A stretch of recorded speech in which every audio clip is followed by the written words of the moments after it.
I still can't get over that video of Planet Fargon. It's actually not medicine pushed; it's medicinally pushed. And I think and forced and bullied. I think is the rest of the title.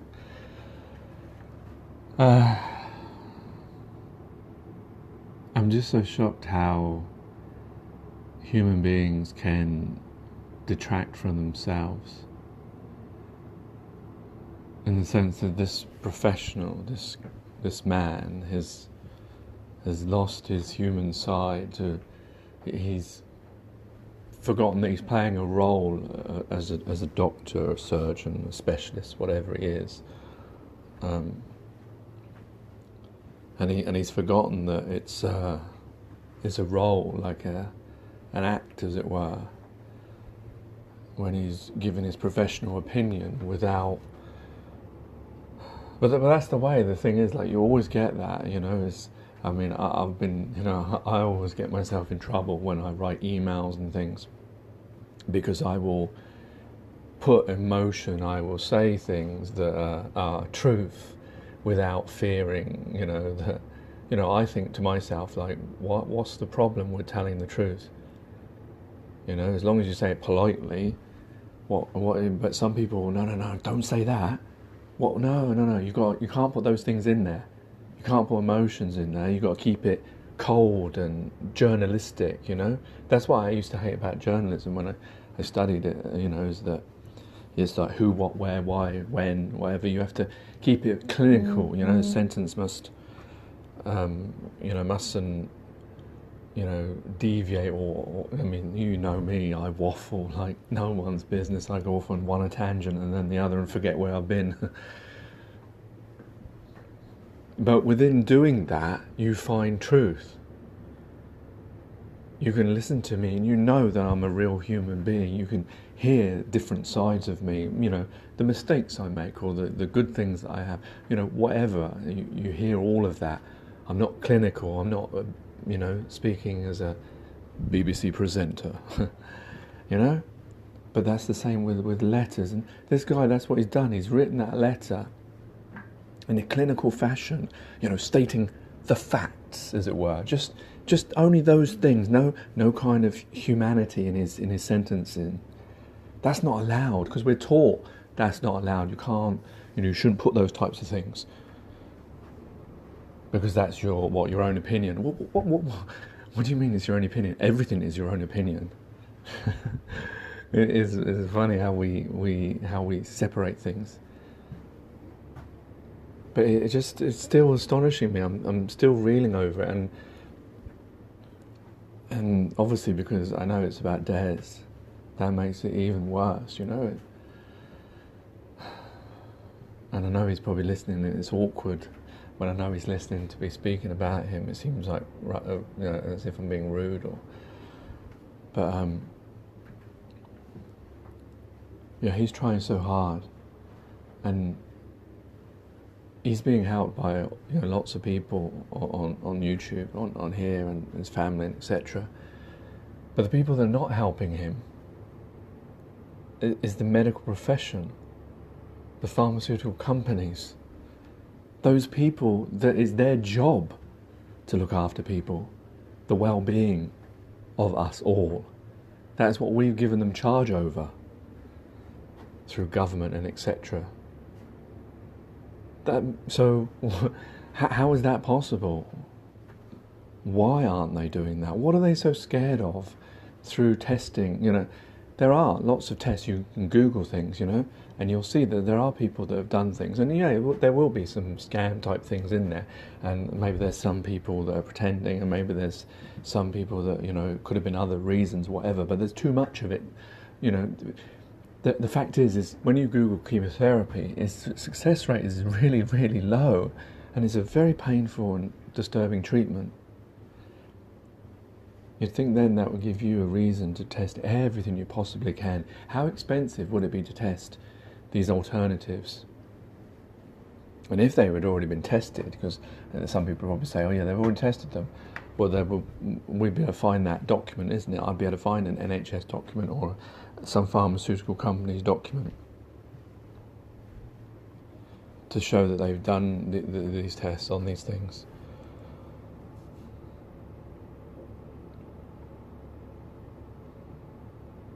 But it's just, and it was going back to that, the thing I was going to show this morning, but I didn't have time, was the Gogglebox thing and the Stand Up for Cancer. And the video, it was a child had terminal cancer, and he died, and then his mother got cancer, and then she was in remission, and then she got cancer again, and I think it was terminal. But just the response of the people watching it, as if, like, oh, we've got to do more, and, that kind of thing, and not realising that but are we doing enough? Now, I'm not talking about those individuals. There will be individuals that work in cancer research, that work in the hospitals, the oncologists, that desperately want to save every person that they possibly can and do everything they possibly can within their teaching and their means. But I look at it as the system is causing us to not get to this solution. Now, whether that's purposely or not, that's a different matter. There may be some people who have vested interest in keeping this system the way it is, keeping Cancer Research UK. And if you imagine it, just imagine how many research, pharmaceutical companies and research charities there are around the world. I don't even know how many there are. Are they in their thousands? And just imagine them employing 100, 1,000 people to do research. Just picture those 1,000 people, and let's say there's 1,000 different research, and there's 1,000 different people. So how many thousands that is altogether? Is that 100,000 or whatever it is? And imagine they're doing exactly the same thing, all of them, because they've started at a base and they've looked at the research that's been done, and now say that they're all looking at the same thing. Can you imagine how fucking stupid that is? I'm trying to think of a simile, of how I can explain that in a way. And the reason is because obviously we're all separated. It reminds me of another podcast, Mel's, when I was talking about Mel's one about are our minds already taken over, or do we have control of our own minds, or do they have? And that's one of these functions that the system has already programmed within us, that we see ourselves as individuals, that we see ourselves in individuals in our own country, that we separate humanity out into areas and peoples and etc. And this is the problem. Because then we believe in that, and we I want to find out what the cure is, for my own ego. I want to do it for England, or I want to do it for Scotland, or I want to do it for Wales, or I want to do it for Argentina, or South Africa, or Brazil, or Russia, or America, or China. Can we liaise together? No, we can't share our information. That would breach some law or something. It's just, it just sounds, I wish I could think of a simile just to hammer it home how stupid it is. I mean, yeah, in some ways I do understand, like, you need more heads, because you could have one person who does something and then he doesn't quite think it in the right way, and the next person does exactly the same thing he does. Yeah, I know you need more than one person. But whether you need like 1 million people doing the same puzzle. But that's what we do. That's what we do, though, isn't it? I'm trying to think of a simile, and all the similes I'm thinking about are things that we already do. Like, one just popped into my head, like, telling the weather. There'd be like, how many people in the UK tell the weather? Well, there's at least 5 channels, isn't it? So that's 5 people already. And then you've got all the satellite channels. And then around the world, how many different people telling the same fucking weather? And then, but that's what we do. We do that, isn't it? We all just repeat the same fucking things, all of us. But some of them have merit, like when you manufacture something, you need, each person to manufacture those things. But when it comes to solutions and ideas, and I'm just trying to, I can't think of a simile. I'm sure someone will think of a simile to sort of explain what I mean about having people all around the world separately trying to solve the same issue. To me, that it sounds like crazy, you know. If they all work together, surely that would advance the situation, if that is the problem, because that might not be the problem. The problem may be they have the solution, but there's other things stopping them, i.e. they don't want to look at contraband drugs because they're contraband, even though, you know, that's the whole man-made concept, and everything around you is already here. It's just we've defined that certain things are drugs, or you can have those but you can't have those. You can have tea and you can have coffee, but you can't have cannabis or cocaine. You know, those are man-made things, but you keep hearing stories of where, you know, cannabis and stuff like that, you know, that they're finding cures or treatments from them. So they've probably been there all the time. It's just their resistance to change, or their resistance to use something that they think won't sell, because obviously cannabis and drugs have a negative connotation, so maybe people won't trust them, and that's probably why they have to synthesize them and give them new names. A bit like they do when they have a drug and it kills loads of people and then they change the name.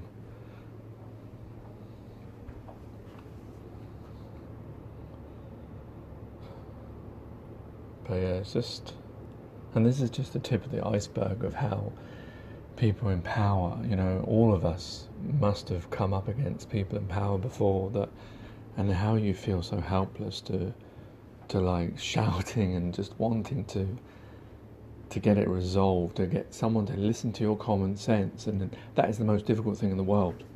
There's loads of industries, you know, there's loads of people, but getting to the right person so that you can actually explain to them common sense of some act that's stupid that's happened is the most difficult thing.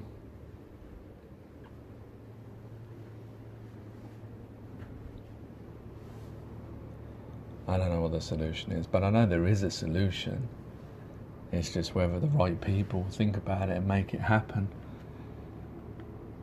Because we are capable as a species of so much. If you look at what we are capable of and what we've done, we are capable. But the thing is, we divide ourselves and we work against each other and we compete. And some of that is necessary for advancement, but we could still compete in a friendly manner, working together, you know? You don't have to be like, you know, say for the space mission, you know? I'm not saying it happened, but if you look at the space mission, you've got Russia and you've got America, and they were at Cold War, and, you know, they advanced all these things for their hatred of each other because they wanted to get one up on another, you know, through power. Yeah, you can do it that way, and you'll advance. But you can also do it way, you know, say like if you look at the Beatles, say, I know it's a different kind of example, and you've got John and Paul. They used to compete, but they were, you know, they were friends with each other, but they would compete to make the better song. But they could still advance themselves and each other, but and have competition, but it was friendly. So you don't have to hate each other to be able to do things.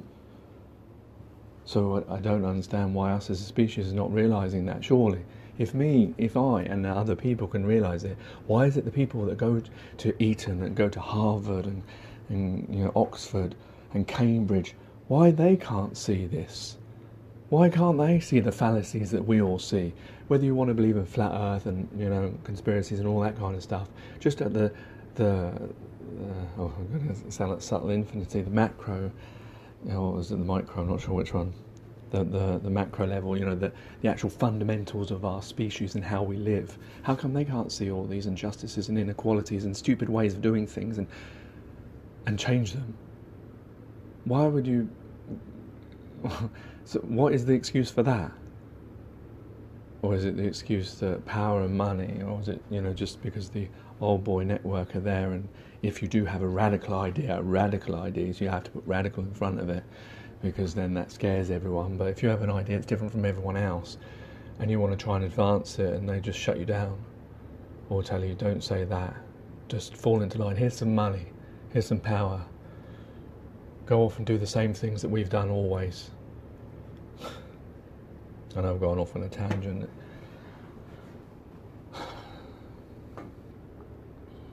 It's just very frustrating seeing other human beings in frustration when you have someone who's not well, who's in pain, and whose only hope is the people that are meant to care for him, and they choose not to, in their ego or in their wielding of their power or their lack of humanity because they've lost it through too much pain, or they've lost it or they never had it, whatever reason it is.